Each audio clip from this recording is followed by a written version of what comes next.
Welcome in, welcome in, welcome in. Wednesday live chat. The Memorial.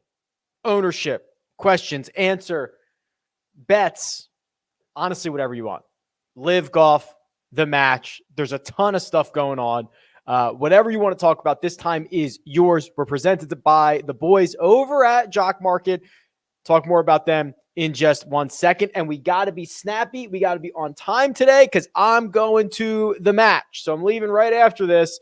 So we got to be on time. Let's jump into this. Hank Hill says, with Brendan Steele looking like he'll be the chalk, are there any high upside cheap options that you like as a pivot? This is my website, RickRunGood.com. Brendan Steele is like 6,800, I believe, or 6,600. 6,600. 11.7% is the likely ownership. I do not mind going to David Lipsky, and I do not mind going down to Alex Smalley. Smalley's kind of interesting. He's more risky, kind of high upside, high reward. He is one of the few golfers in this field gaining multiple strokes and multiple yards in distance and multiple percentage points of fairways per round. So he is very good off the tee. I worry about the short game. I worry about the putting, but we've seen him pop at times. 6th in Mexico, 27th last week at the Charles Schwab. It's not the end of the world. If you're looking for a high upside pivot, I don't think that's super bad.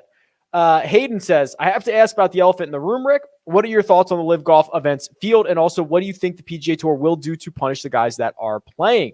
Kyle Porter and I did a much longer, like 45-minute podcast this morning on the First Cut podcast about the implications around what is going on. That is probably a better resource. But in general, getting Dustin Johnson is great for the Live Golf guys.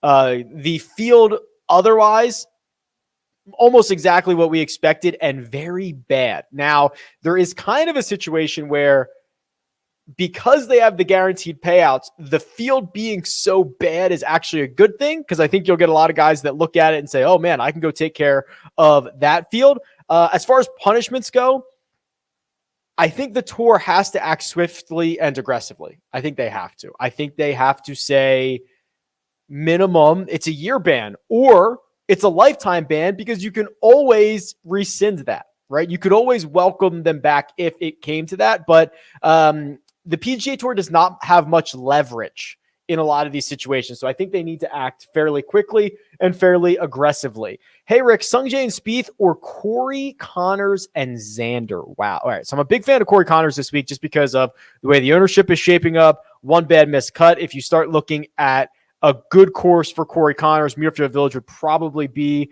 that course. But man, slight lean to Connors and Xander, but this is splitting hairs. I don't think you could go wrong here. Adam says, saw Jon Rahm's ownership jump from 13 to 17%. What do you think the underlying reason is? And do you expect him to gain even more? Yeah. So as far as reasoning goes, I think, people realize, hey, this guy's gained 38 strokes on the field at Muirfield Village in the last 7 rounds that he's played. He should be the back-to-back defending champion. He has not lost strokes off the tee since like 2019. It's just like the game is all there. Do I expect him to gain even more? No. I don't think any of the top guys like Cantlay, Rory, and Rahm, they kind of all eat away at each other a bit. So I don't think any of those guys get super like 22% or something like that, just because of where they're priced at and how they kind of keep one another in check. So no, I think we're pretty close to the final number on Jon Rahm here. Greetings and good day. Hello, Oliver. Is this a Jason Memorial Day week? I seem to remember this might be his home course. Yeah, but he's never really played well here, right? That's always been the thing. He lives in Ohio. I think he lives closer to Columbus. I don't know how far Columbus is from Dublin, but if you look, this has never really gone well for him. Whoops. I could do this correctly. There we go. Look at all of this. 1, 2, 3, 4, 5, 6, 7, 8, 9 years out of his last 10 in which he has lost strokes on approach here. That's kind of wild. Does it not set up well for him? Because there were even times here where he was like the number 1 player in the world. He was the best ball striker on the planet. He's not that guy anymore. I do like that his short game is rounding into form, which you need here. The path to Jason Day's success is a 0 off the tee, gain 4 in the short game, and be like a +3 or 4 on approach. If you think that's likely to happen, Jason Day could have a good week. Hey, Rick, rate my lineup. I probably don't like doing questions like this, but it's Berger, English, Hoagie, Decky, Cam Smith, Aaron Wise. I think it's your money, Steven. If you're willing to spend this, I think it's fine. Decky, Wise, Berger, all guys that I'm interested in. English, I think you'll have leverage on the field. Cam Smith, I think his bad course history and tournament history kind of keep his ownership in check. I think you're doing all right. It's your money. I don't want to spend your money. Any interest in Adam Scott or Billy Horschel this week? Okay, so let's do Adam Scott real quick here. Here's Adam Scott. And we've got a little bit of a concern around the green, a little bit of a concern with the putter, right? He was super hot, and his good results were coming from kind of riding a hot putter, but he's always played pretty well here. I don't mind that. I probably prefer Adam Scott over Billy Horschel. Billy Horschel's game, to me, not nearly as complete. You're kind of asking for a really streaky run at it. Hey, Rick, could you compare Lahiri versus CT Pan? All right, let's do this a different way. Let's go to the power rankings here, and we'll do Lahiri and CT Pan. We can look at this a couple of different ways. So this is the last 24 rounds. Lahiri is better off the tee, worse on approach, but basically they're the same in the ball striking categories. Lahiri's been better around the green. Lahiri's been better a putter. I would probably give the nod to Anirban here. How about last 50? 50 is probably not fair for Anirban because he had it's actually not as bad as I thought, but he had that switch after Honda where he became a much better ball striker. So maybe 24 is more reflective of the current version of Anirban Lahiri. Pan's been great. He just kind of falls down in the short game. It's pretty close. Thoughts on Siwoo Kim? He's checking a lot of boxes and is playing more consistent golf. That is certainly not something that we hear a lot in regards to Siwoo Kim. Let me find him here. Alphabetically, there we go. Here's Siwoo. Yeah, I mean, this is team no putt, right?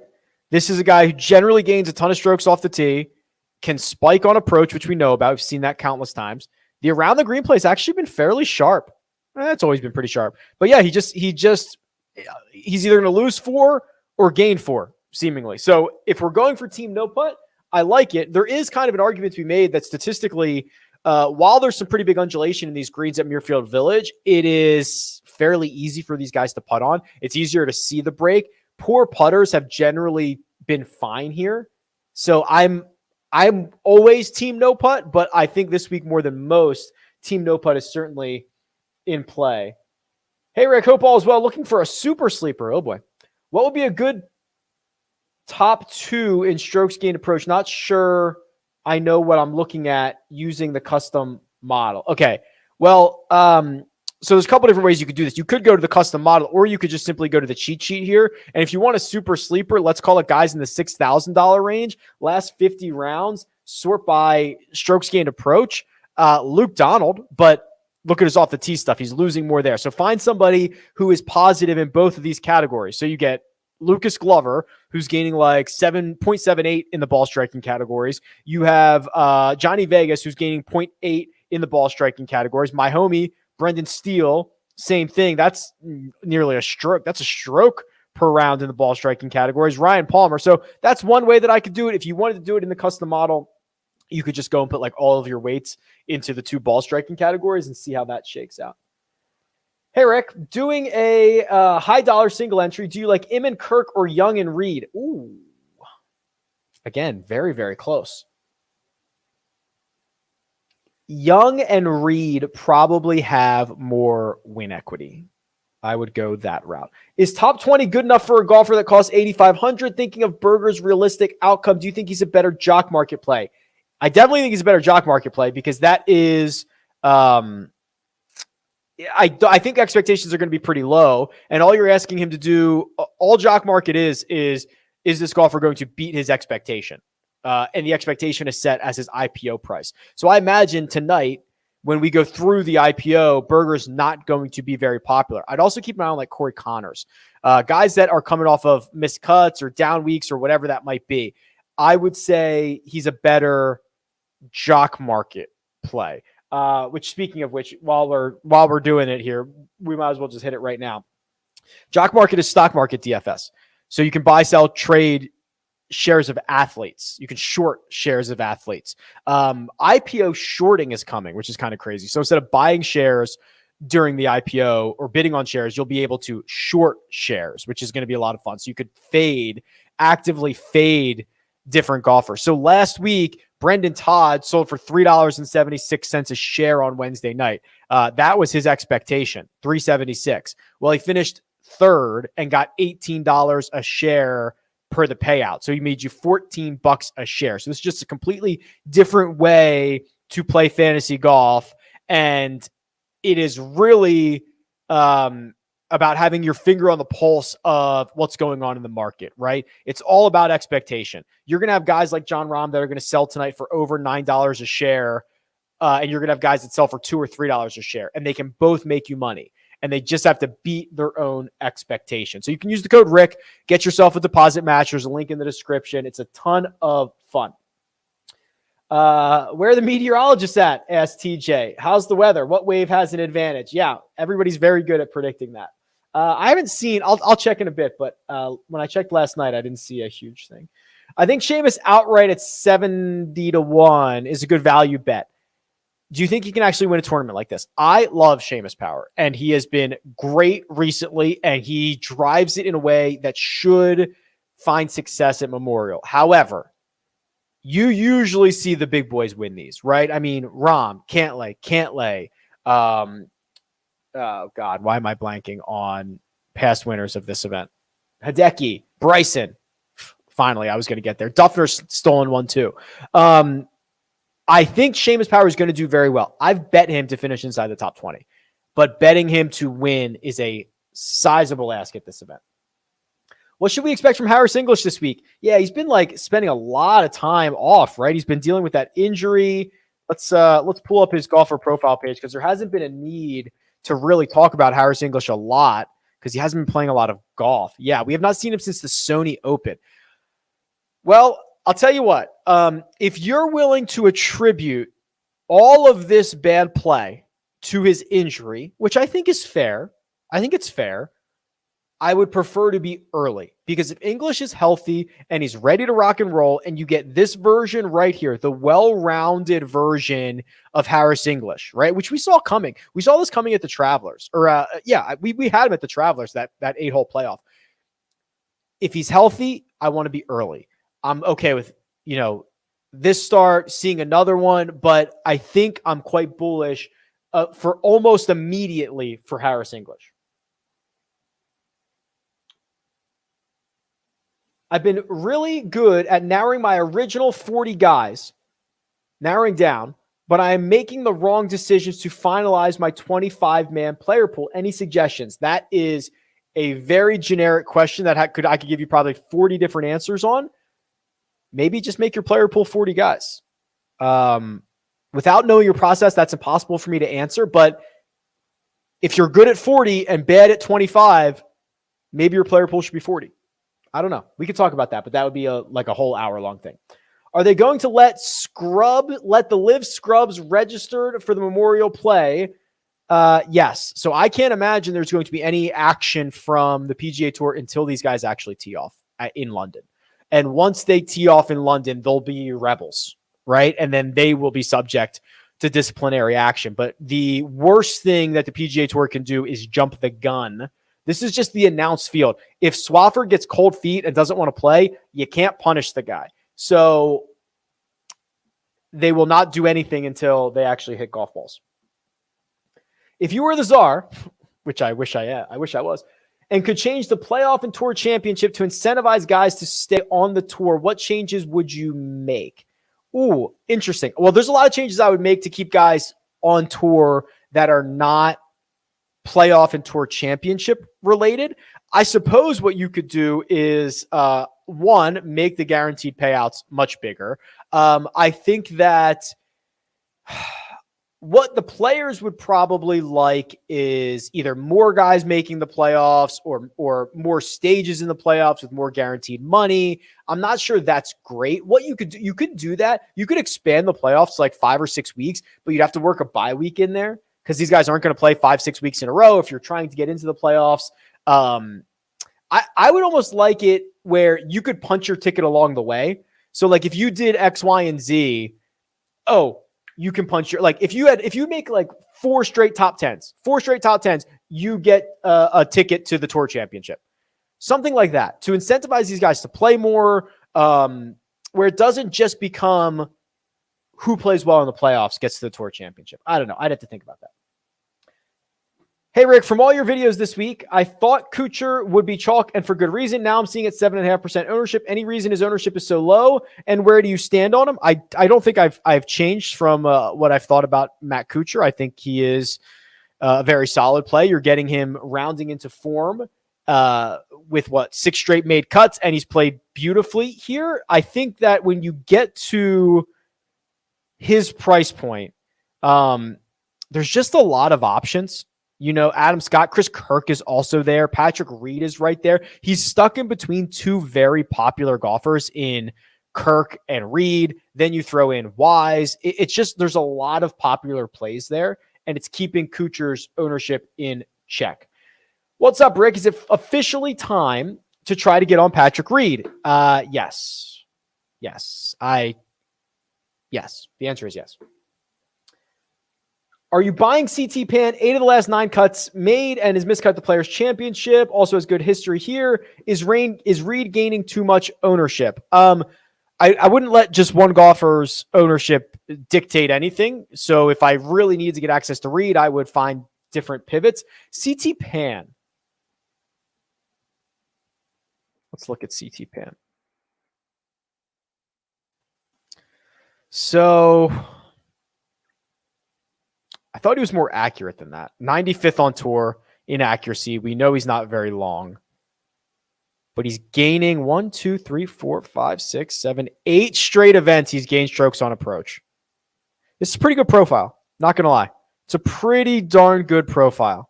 So that is 1, 2, 3, 4, 5, 6, 7, 8 events. So what's his last 24? Last 24. I bet you CT Pan is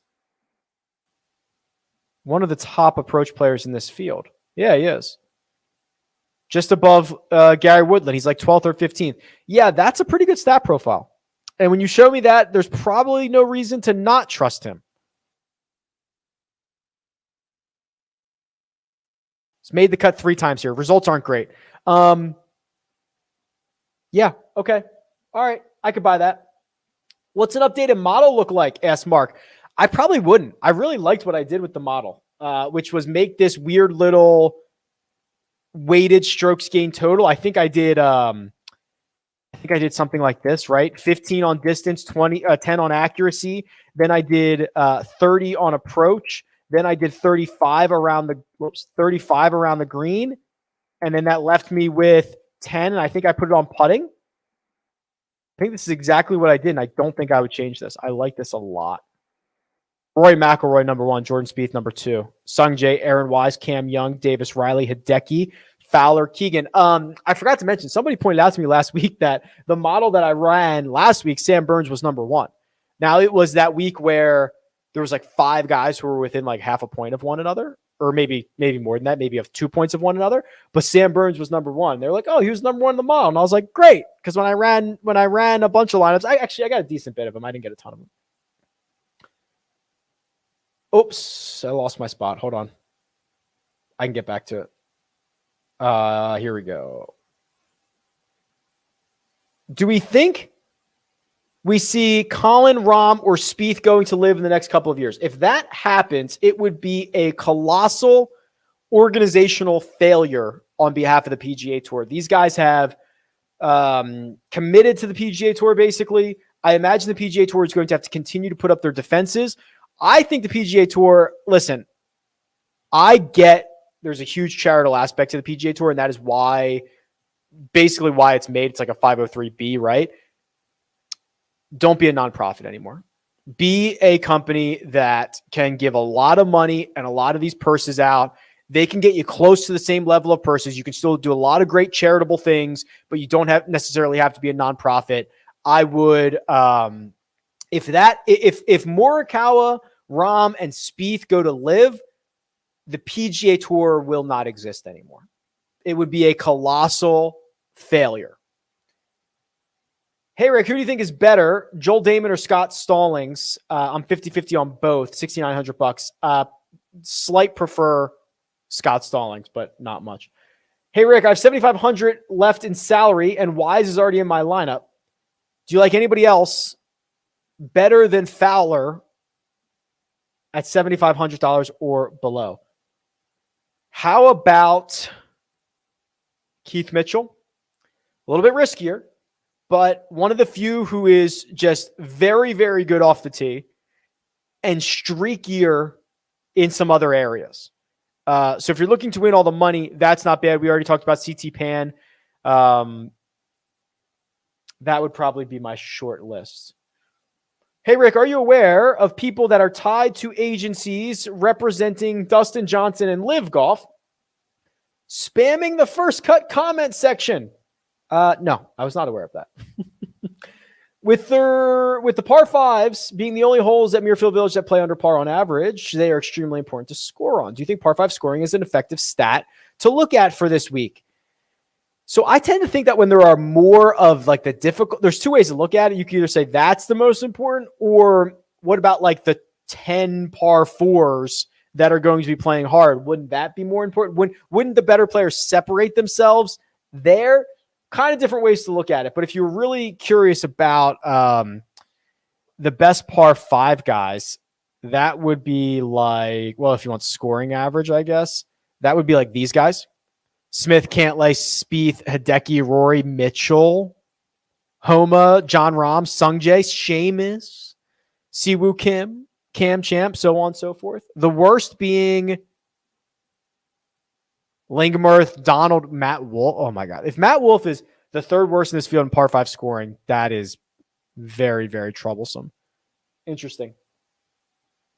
Rick, how are you differentiating the top dogs this week? Based on my goals, what do I want? Do I want someone very likely to be inside the top 15? Xander. Do I want to buy low on a guy who just needs to find a putter? Morikawa. Do I want to take the lowest owned option in a guy that has 2 wins here in the last 3? Cantlay. You know what I mean? Like, it's just like goals oriented. That's kind of how I split hairs, because they're all good. And that is why they are the top dogs.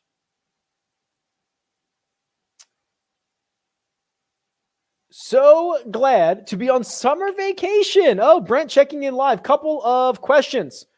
Oh, okay. I guess they're coming. He's teasing. Brent is teasing his question for later. Thank you. How about we talk about what your wife wants to talk about for once? Okay. Let's see what she wants to talk about. She'll slack me. She says the Johnny Depp trial. So it appears that Johnny Depp has won. Now, I haven't really been following along with this.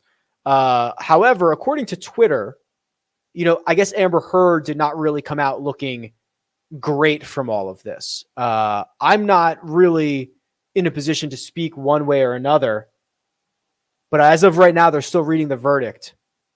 And so far he's winning is what I'm understanding. How about that, Drew? Should we talk about that for the next 45 minutes? For the match, I'll be down there. But I think if you made me bet it, and again, this would be like lunch money, I would take Mahomes and Allen.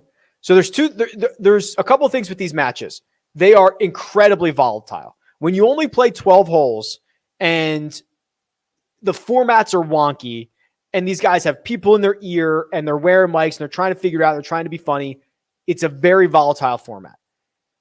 In theory, I lean dogs, which have won 3 out of 5 of these. The other thing I lean is I want the team that the best guy is on. Phil, when Phil was the only pro and they were the dogs, that was the biggest bet I've ever made on one of these things. I think Josh Allen could be the best player out there. Rodgers is going to be great. Allen will take this seriously. He is a big golf content consumer, not of me, but of like vloggers and stuff like that. And I know, friend of a friend, he's taking this very seriously. And he has a great swing. I'll tell you what. So he might be the best player, and he's on the dog side. I worry about Mahomes, though. Mahomes could kill them. Does Jordan changing his putter make you optimistic or pessimistic about a bounce back week? So I don't know if he is putting that putter you saw him testing, Evan. I don't know if he's putting that in the bag. We see guys test a lot of stuff on Wednesdays. I think in general, if he were to make a putter switch, it can't get any worse, right? He's literally in the worst putting stretch of his career. Try something new.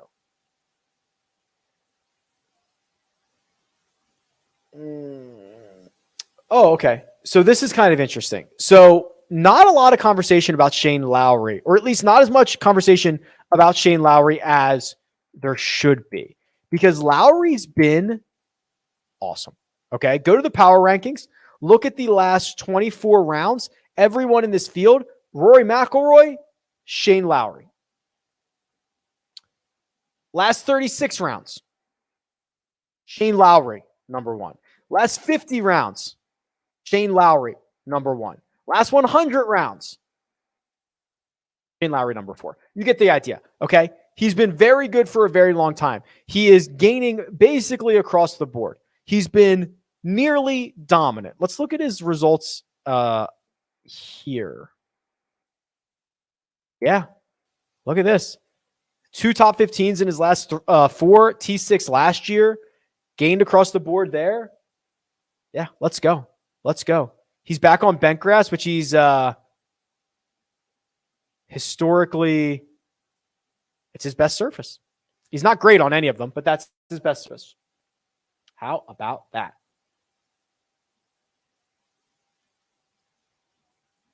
Can you start a lineup? Thoughts on starting your lineup in the 9,000s? I will not. So more guys are going to make the cut, which makes me more, only 120 golfers in the field. Makes me a little bit feel better about getting down into the lower depths of this. I think we can identify some good guys down there like Steele, who can at least make the cut for you. So I'm not going to give up the vast majority of the win equity at the top of the board. Keegan versus Seamus in a single entry. Seamus. Okay, so let's just do the pivots here. Okay, so in terms of ownership, so at the top, the pivots are Cam Smith, Patrick Cantlay, a little bit of Xander Schauffele. The next tier, believe it or not, Fitzy, which is shocking to me because this should be a good spot for him. Berger and Connors are your pivots in the 8s. And I'm not just like giving you the lowest owned guys. Like I could just be like, oh yeah, Abraham Answer is going to be 2% owned. I'd rather have an 8% Daniel Berger or a 10% Corey Connors than a 2.8% Abraham Answer. I think I just would. So I'm not just giving you the lowest owned guys here. Jason Day's probably your pivot in the upper 7s. Then you probably get to, the bottom of the 7s is tough. Cam Davis probably 1.5%. That seems to be about right. Enjoy. If the next match was a bunch of tour pros playing mini golf on an extremely over-the-top course, would you be more excited or less excited than the match for tonight? That could be pretty cool, Andy. I'd probably be more excited. I'm fairly excited about this, though.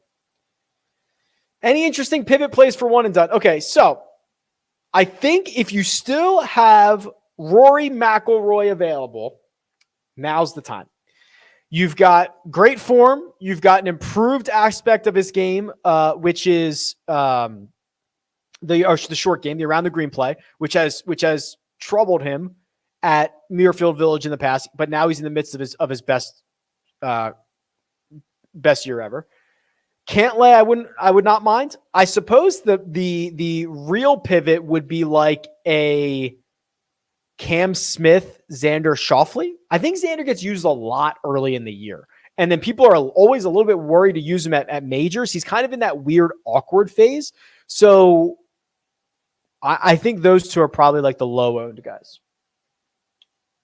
Rick, your ideal 2023 match participants. Well, John, if I was the golf czar, so my match idea is always this. So TNT, you can call me on this one. 4 times a year. It is King of the Hill style. So Brooks beats Bryson. Now Brooks is the king. He plays once every 3 months. If he for winning, you get $1 million. For participating, you get $500,000, something like that. And he goes until somebody beats him. And then that guy becomes the king. And you take it to all these awesome courses all over the place. And you get real pros playing one another. And you want to do an undercard? Fine. You want to have like because your undercard could create your contenders, right? So you've got, what's a good example? Fitzpatrick plays Lowry with the winner moving up. And then the winner of that moves up and can take on the king. I would structure it like that. You could make a real thing out of this. I would prefer not to go the path of celebrity. I would prefer to go to the path of like WWE or something like that, just in like the structure. Can you talk about how you use Juice Reel? Sure. So I use it a couple of ways. So one, I can track everything, which I like tracking.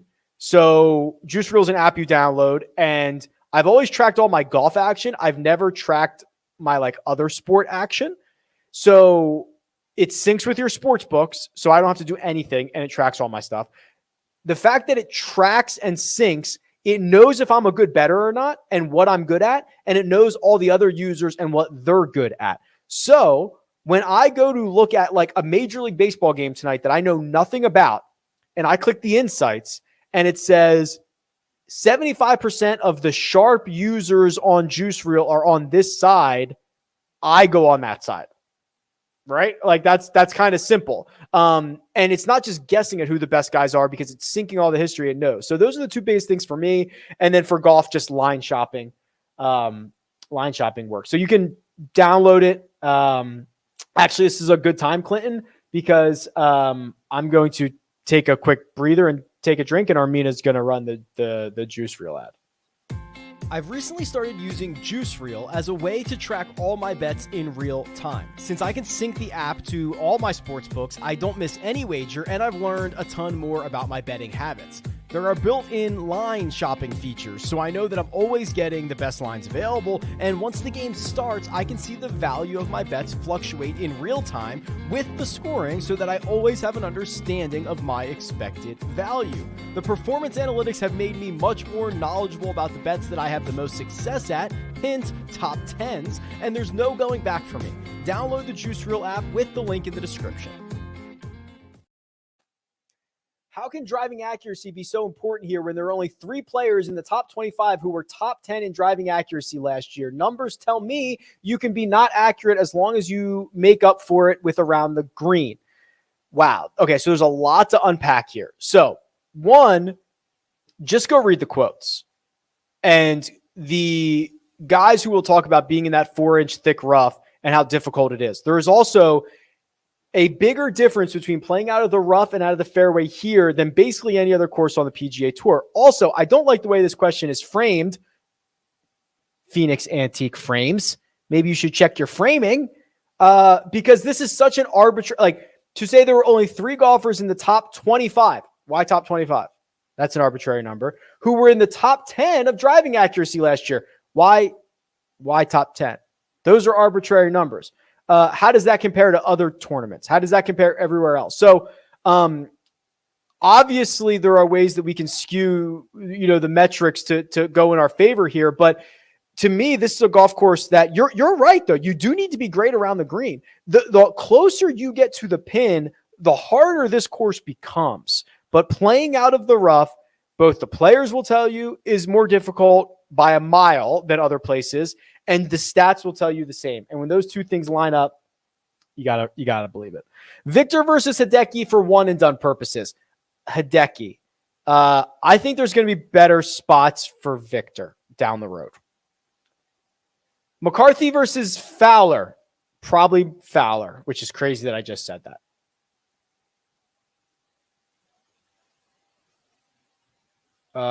Yes. So Anne asks, have you noticed any correlation between a player's initial IPO on Jock Market and their ownership on DraftKings? Can we use Jock Market information to gain any type of additional edge? You're reading my mind. So this is what I've kind of been working on a little bit, because that IPO market on Wednesday night of Jock Market is truly put your money where your mouth is, right? On DraftKings, everyone has a price, and you decide whether you're going to pay that price or not. You just bid in the IPO, and bidding stops when sentiment stops, and you really learn who is going to be popular and who is not going to be popular. That's what I love about that market as well. Of the two recently injured golfers, Bryson and English, who do you think is more healthy and more worth the risk? That is going to be impossible to know. I would guess Bryson. Bryson has played more recently. Harris English hasn't played since the Sony. Bryson has played more recently. Bryson has won here. Bryson is just better. So I think the answer is Bryson, but I have little confidence in that. Hey, Rick, who are the birdie average leaders at Memorial over the last 5 years, excluding Workday? I'd have to dig a little bit to get you birdie or better stuff. It would take me longer than I want to commit to on the show here, but I can give you 1, 2, 3, 4, 5. I can give you 5 years of the strokes gain numbers. How about that? Sorry, it's every time I share my screen, I'm doing this and streaming. It takes a second for this stuff to load. Come on. There we go. Memorial. And we'll sort by strokes gain total here. So this is last 5 years at the Memorial. I imagine John Rahm's going to be number one. Yeah, he is. 3.89 rounds. Ryan Palmer, 4 rounds, 3.6. Patrick Cantlay, 2.7. Morikawa, 2.2. Scott, 2. Adam Scott, that is. So that's the top 5 there. I can get you the birdie stuff, but it'll take me a little bit longer. Who is producer Mina's pick to win? She told me. Shane Lowry. $12 single entry. Who would be your top low-owned 10 and 9K golfer? Feeling like Rory and Xander are picking up some ownership. So top low-owned 9 and 10K golfer. I guess Xander and Fitz. That would be a fairly unique start for two guys that are pretty good.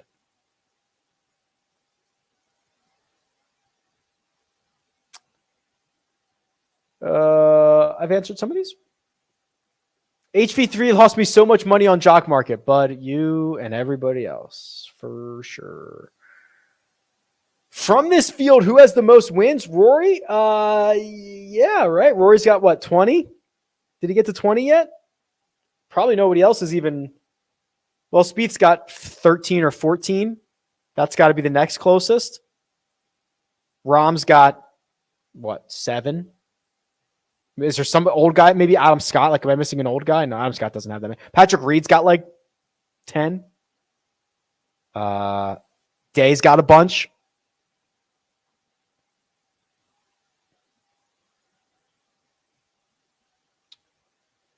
Sorry, I'm just making sure I have my right spot here.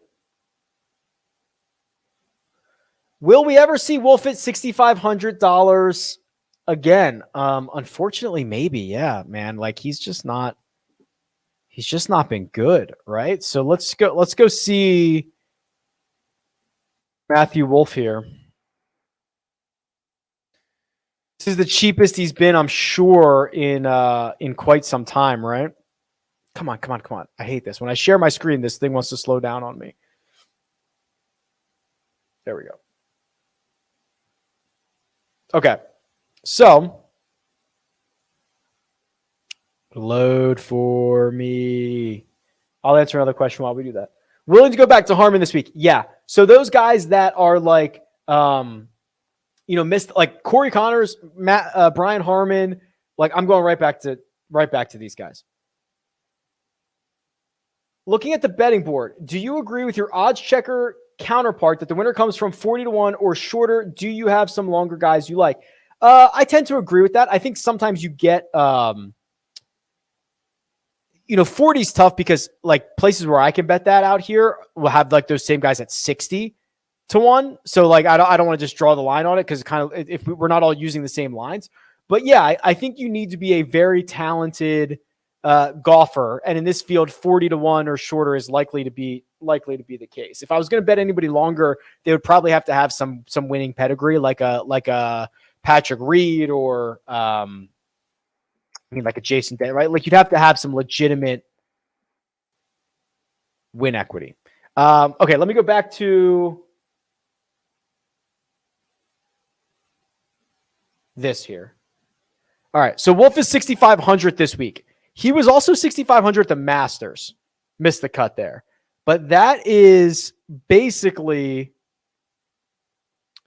the cheapest we've ever seen him. No, his very first event, he was $6,000 min priced at the Waste Management Phoenix Open. He was actually probably an amateur there because he probably turned pro at the Traveler. So he was probably an amateur in February. He was 6,000. This is the cheapest he's been since. I wish I could say there was some optimism there. I'm not sure that I can. Who's most likely to miss the cut from Rahm down to Lowry? This is always where these get me in trouble because it's like they're all very good for a reason. I guess I would say it's the guys that spray it. So I think Cam Smith, despite how amazing he's been, is the least accurate of those $9,000 and above. He is losing twice as many fairways per round as the next worst guy, Will Zalatoris. So he has been spraying it. We talked about the thick rough here. You look at his history. It's 4 missed cuts and 6 starts, a 68th and a 65th. So I think it's fairly safe for me to say that while all these guys are great, objectively, Cam Smith is the most likely to miss the cut. They probably all of them make the cut, but I think if that's the answer, if that's the question you want to ask, that's the answer that I'll give you.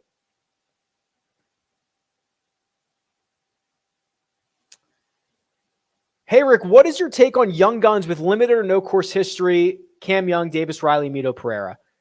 Don't care.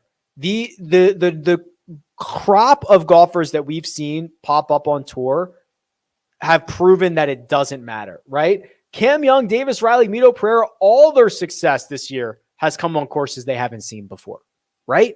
That's kind of what it's like being a rookie. The other thing is, and I'm not sure these guys are in the system, but there are all these systems now. Scott Fawcett's decade system, Eduardo Molinari has a system that he works with a lot more of the European guys on, that helps them know where to hit it, how to play the golf course before they even step foot on it. We have so much technology. They have access to all the information. Yes, playing the course is going to give you experience, but I do not care about that. Is Rahm good chalk or bad chalk? Good chalk. Have you talked about Hovland? How good of a course fit is he? I think he's good, not great, right? What do we know here? So Viktor, one of the best ball strikers on planet Earth. No one's ever going to argue with you on that. The flaw, unfortunately, is here that you could lose 2.5, 4.5, 2.5 strokes around the green. These are very, very difficult short game areas. And the rough is thick, but at least the rough is thick, which is better than it being shaved down. I think there are going to be better spots for Viktor. I think Brookline could be better for him. I think, which by the way, I'll be at Brookline. If anybody's going to be at Brookline for the US Open, let me know. I'll be there. I think Brookline's a better spot for him. I think there's going to be a lot of really good spots for Viktor. I think this is like fine just because of how good he is off the tee and how good he is on approach. But you could see a lot of volatility in the short game stats. Good afternoon, Rick. How's the golf game these days? Any results from the simulator? Yeah, so the simulator is awesome. Obviously, just hitting golf balls a couple of times a week, or a couple, basically every day is so helpful. I played like 3 days ago, and I was so confident over the golf ball, and I've never hit it better. And then I played yesterday, and I was horrendous. So I guess golf is that kind of game. But yeah, I'm feeling much better, feeling much more. I'm hitting it further now, which is always fun. And I understand my game much, much better. If there was ever a time and a place for Ricky Fowler, I agree, Parker, it would probably be now.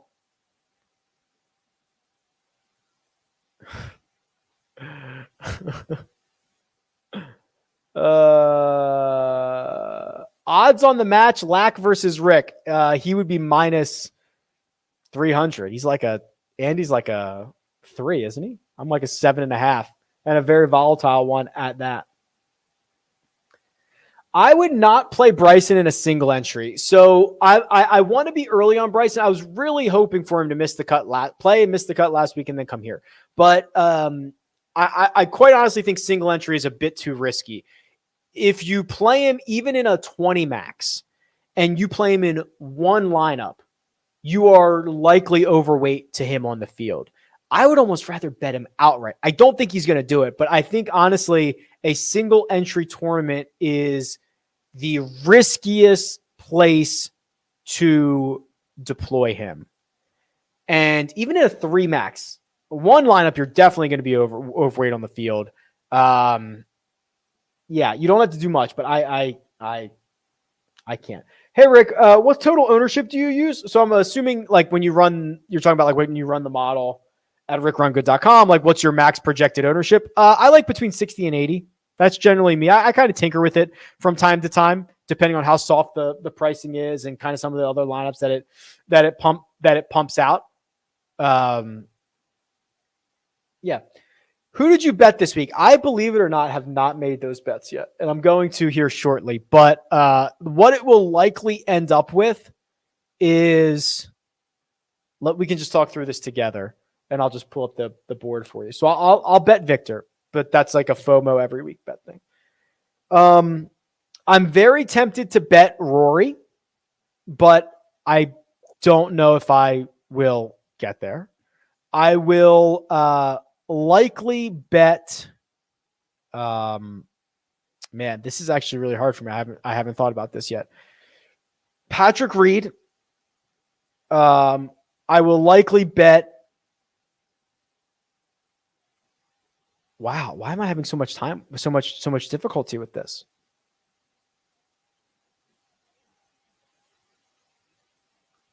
Why am I having such a hard time with this? So maybe I will bet Rory. So maybe it'll be a very tight, like top, middle, bottom. It'll be like a Rory. Then it'll be like a maybe a Sungjae or a Lowry, one of those two, and then a Reed, and just kind of go to battle with those three. Let me circle back on that.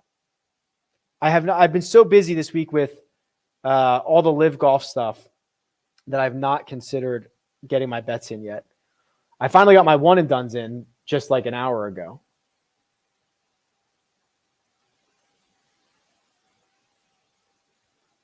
What do you think of this matchup parlay? Rory over Cantlay, Spieth over Morikawa, Neiman over Zalatoris. Pretty good. The Spieth one, it could be pretty volatile. The Zalatoris one scares me a little bit. Are these for PrizePicks? Because I do have the stats for PrizePicks. So for the birdie these are for the birdie or better matchups. Rory over Cantlay, that one is actually quite close, but that's not even the matchup, so you can't be talking about that. The matchup is Rory over Keith Mitchell. These are the PrizePicks matchups. So there's a link in the description. This is in my newsletter. If you go to my newsletter, you can get the round one birdie or better stuff. I'll be playing Hoagie and Mito and Xander likely in their matchups. But yours are fine. I'm a little bit worried that Zalatoris burns you.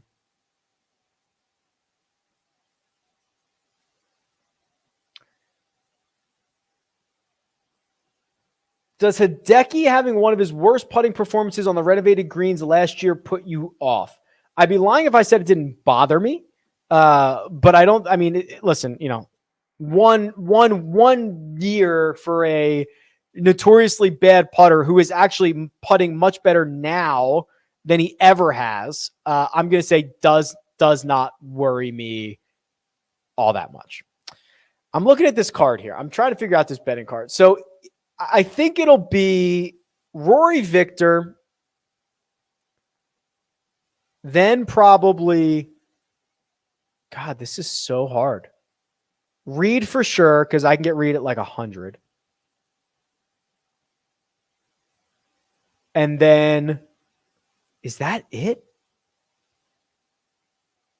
Because I'm talking through this together. Like, I don't love the number on Rahm. I don't love the number on Xander. I could bet Xander because I've not been burned by everything that Xander has not won in the past. So I would be fine with that. Like, am I going to go to Zalatoris at 30? Probably not. Am I going to go to Cam Young at 40? Probably not. I love these guys, but I'm probably not going to bet them. Am I going to go to Niemann at 45? Probably not.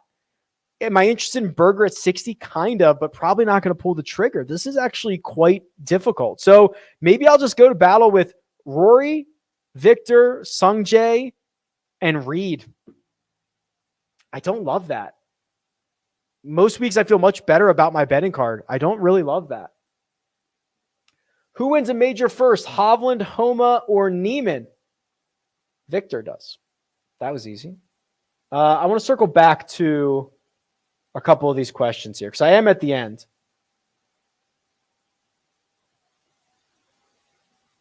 Do you prefer Noren or Wise at 7,500? I prefer Wise on this tee to green layout. Oh, there was also, I won't bet him, but Patrick Rogers I thought was really interesting. Drives it really well. I know he's been working on that short game, and I know it's looking fairly strong, at least in practice. It might not be showing up in the stats, but Patrick Rogers, like top 20, would be something I'm interested in. That seems to be the market I'm much like. I bet Seamus at the top 20. I'll probably go to Rogers top 20. Like, that market feels better to me. I have not felt like these lines were great, especially because I think there's so few guys that could actually win it, and you have to have such a really good pedigree. I mean, maybe I'll just talk myself into Spieth at 22. Like, I think Spieth's going to win a lot in the next 6 months. Rory, Spieth, and Spieth instead of Sungjae. Maybe that's what I should do. Is Sungjae really going to win this? Spieth is much more likely to win this than Sungjae, right? So maybe it'll just be Rory, Viktor, which I don't even usually count. So Rory, Spieth, Reed, and Viktor. That feels a little bit better to me. I love Sungjae, but is he actually going to win it? I don't know. Xander and Smith or Cantlay and Hideki? Wow. Cantlay and Hideki is like the volatile one. These could not be any different. If you want the safety, I think it's Xander and Smith. If you want the volatility, it's Cantlay and Hideki. I'd probably go Hideki and Cantlay there. You mean prize pick matchups for Xander, Mito, and Hoagie? Yes, that is correct. I did the ownership stuff.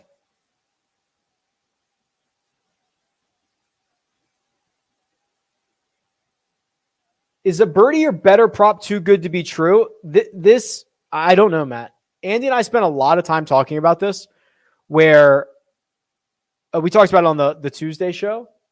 This felt so badly mispriced, these props at PrizePicks. Like, are these a trap? You nailed it, right? Rory, it's Rahm and Riley. Rahm is 11,100. Riley's 8,600.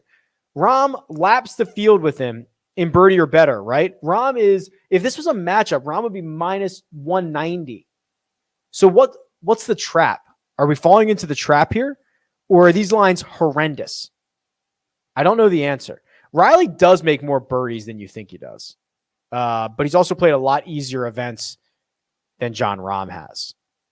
Right? So, I don't know, man. I thought it was a little trappy as well.